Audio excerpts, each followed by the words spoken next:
Bonjour, vous connaissez peut-être ce tableau de Pablo Picasso qui s'appelle Guernica. Il évoque la guerre en Espagne, la guerre civile en Espagne de 1936 à 1939. Il parle, on voit à travers ce tableau, eh bien, particulièrement du bombardement donc de Guernica, une ville au nord de l'Espagne en 1937 par l'aviation allemande. On voit dans ce tableau la violence de ce bombardement, avec cette femme à gauche qui tient donc son enfant mort dans les bras. Au-dessus d'elle, un taureau, indifférent à sa souffrance, qui peut incarner la force brute et indifférente donc à la souffrance humaine.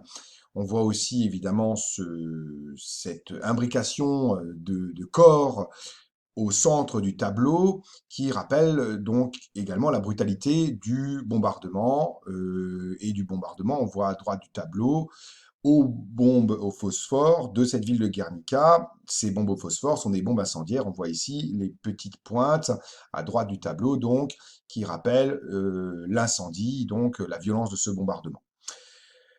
Donc cette ville se trouve au nord de l'Espagne, dans le Pays basque espagnol, et elle est peuplée à peu près de 7000 habitants à l'époque, et c'est plus de 1700 habitants qui vont mourir dans le bombardement de Guernica. On voit ici une photo qui a été prise suite à ce bombardement, un jour de marché, et contre des civils, ce n'était pas du tout un objectif militaire. Voilà, tout ça pour dire que nous allons parler de la guerre civile espagnole, en nous intéressant tout d'abord aux origines du conflit. Alors, il faut replacer les choses dans leur contexte. De nouveaux régimes politiques se mettent en place en Russie et en Europe, comme avec l'arrivée de Staline en URSS en 1924, qui fonde donc son régime sur l'idéologie communiste suite à la révolution donc bolchevique de 1917, une idéologie qui a pour base de mettre toutes les richesses en commun, d'où le nom de communisme, et surtout de mettre l'économie sous la direction entière de l'État. D'autres régimes également se mettent en place, des régimes donc totalitaires comme celui de Mussolini et d'Hitler également en Allemagne, en 1922 donc en Italie, en 1933 en Allemagne. Et tous ces régimes, on le voit à travers ces trois affiches de propagande, ont un but commun, c'est de placer à la tête de l'État un chef derrière lequel, c'est ce que prétendent ces affiches de propagande, le peuple se tient debout, prêt à servir ce dictateur, ce nouveau chef. Donc dans ces trois affiches, on retrouve finalement une idée commune, celui du culte de la personnalité de ce chef. Et aussi l'idée donc d'un pouvoir unique confisqué par ce chef, donc d'une dictature.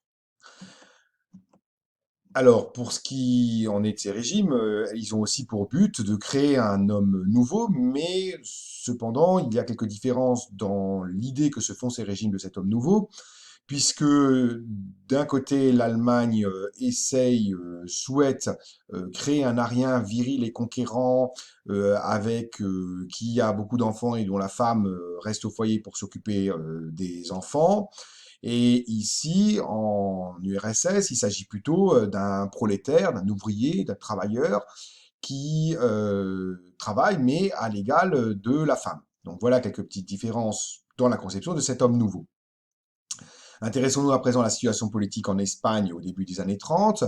Le roi Alphonse XIII a nommé en 1923 Primo de Rivera ministre, et ce ministre eh bien, part en 1930 car il n'a plus le soutien d'une bonne partie de la population. En 1931, des élections ont lieu et elles amènent les républicains au pouvoir, ce qui fait la déception, bien sûr, d'Alphonse XIII, qui espérait la victoire des monarchistes. Celui-ci, du coup, s'exile et la République est proclamée. Mais cette République ne satisfait pas toute la population, des réformes sont insuffisantes pour les ouvriers et paysans, et il s'agit donc de réprimer des grèves comme celle des Asturies au plein nord du pays, euh, puisque des paysans, eh bien, des ouvriers et des paysans se sont révoltés contre, c'est ce que montre cette BD à gauche, le paternalisme des maîtres, mais aussi le poids du clergé et des nobles qui ne leur permettent pas de connaître une amélioration de leurs conditions de vie. Donc ces paysans, ces ouvriers qui se révoltent sont réprimés et de nouvelles élections législatives ont lieu en 1936, suite donc à cet échec d'une première république. C'est la victoire du Frente Popular qui défend les ouvriers et les paysans, comme on le voit sur cette affiche, contre, en bas à gauche de l'affiche, eh bien, le clergé, les patrons, l'armée, le Frente Popular s'oppose à ces catégories de la population. Il est donc élu, donc donc c'est un gouvernement d'union qui donc défend également les prolétaires, d'inspiration évidemment marxiste. Et suite à l'arrivée de ce gouvernement au pouvoir, eh bien, des grèves insurrectionnelles sont déclenchées. Les paysans occupent les terres, qui étaient la propriété de grands propriétaires terriens auparavant, et des violences également ont lieu contre le clergé. Mais ont lieu également des attentats, des assassinats politiques de la part des opposants. Et en juillet 1936, c'est l'assassinat du dirigeant monarchiste Calvo Sotelo qui va entraîner le début de la guerre d'Espagne, puisque l'armée va faire un coup d'État, un pronunciamiento, qui va donc amener eh bien, à ce que deux camps s'opposent pendant la guerre civile, donc espagnole. Et donc le 17 juillet 1936 marque le début de cette guerre civile. Alors, quels sont les deux camps présents dans cette guerre civile? Eh bien, les républicains donc du Frente Popular et les nationalistes. Les républicains sont donc appuyés par les syndicats, par les ouvriers, par les partis du Front Populaire, et les nationalistes, eux, par contre, ont comme base l'armée et les partis monarchistes.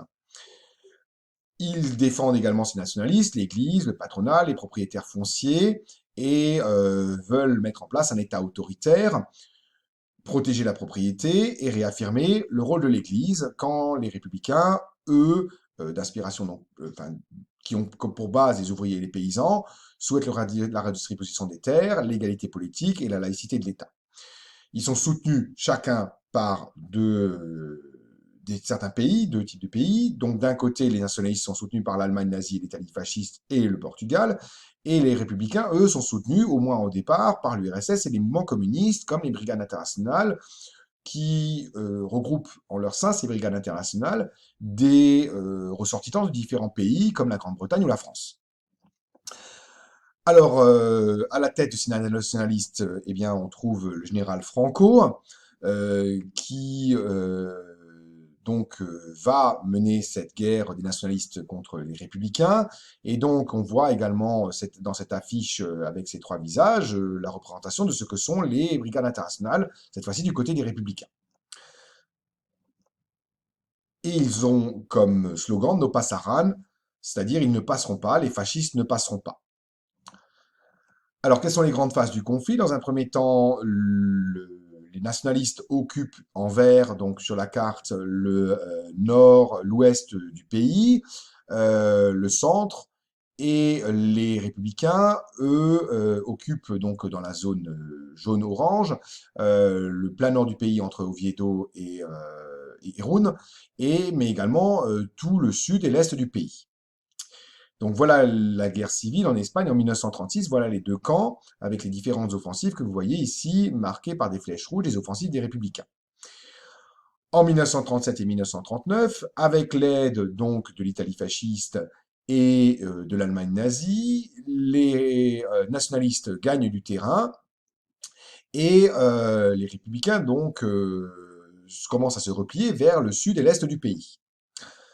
Ils se retrouvent donc assez rapidement isolés car le soutien matériel et humain qui a été apporté par l'Allemagne et l'Italie aux nationalistes a été bien moindre pour les républicains. Les nationalistes ont bénéficié entre autres du soutien de la Légion Condor, qu'on voit donc défiler ici, dans la ville basque de Guernica dont on parlait tout à l'heure, suite donc au bombardement, alors que donc les républicains n'ont eu qu'un soutien temporaire et finalement assez mineur de la France, de la Grande-Bretagne ou de l'URSS, et donc se replient parce que eh bien, leurs soutiens sont finalement insuffisants.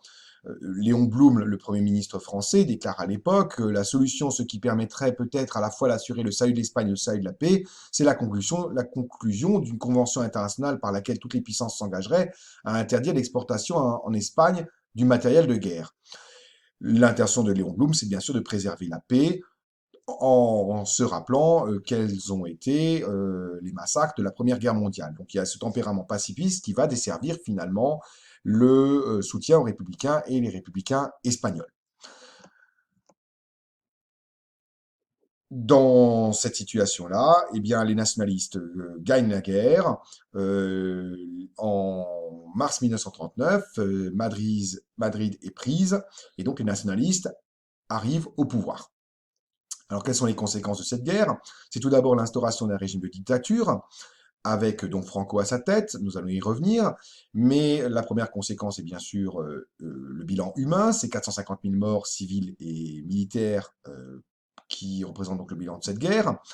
Franco, le caudillo, donc devient donc le petit chef, le chef de ces nationalistes. Et la guerre est donc, comme le rappelle ce journal français, l'Excelsior, un journal de l'époque, donc du 2 avril 1939, donc il rappelle que la guerre est terminée et que le général Franco, donc, devient le chef de l'État espagnol. C'est une répétition, en fait, de la Seconde Guerre mondiale, car l'Excelsior rappelle ici dans son titre également que le chancelier Hitler exalte la force allemande, car Hitler a pu tester des armes qui vont servir pendant la Seconde Guerre mondiale lors de la guerre civile espagnole. Alors, autre conséquence, au-delà du bilan humain et de ses conséquences politiques, c'est la retirada qui va nous intéresser donc en rapport au livre de Karin Durst, c'est-à-dire la fuite des républicains vers la France, entre autres. C'est un demi-million de républicains qui passent la frontière des Pyrénées et qui espèrent retrouver refuge en France, fuyant devant l'invasion et la misère. Ils traversent donc les Pyrénées. Mais ils ne sont pas forcément accueillis à bras ouverts, puisque eh bien, l'État français ne veut pas avoir de réfugiés espagnols et ne veut pas avoir de problème ni avec l'Espagne, ni avec l'Allemagne nazie, pour les raisons qu'on a vues précédemment, c'est-à-dire préserver la paix. Donc, ils sont vus comme des étrangers indésirables et puis aussi comme des communistes. Et ils sont donc internés dans bon nombre de camps qui apparaissent ici en rouge, comme par exemple aux alentours de Perpignan, qui s'apparentent quasiment à des bagnes, hein. Ce ne sont pas des prisons tout confort, loin s'en faut.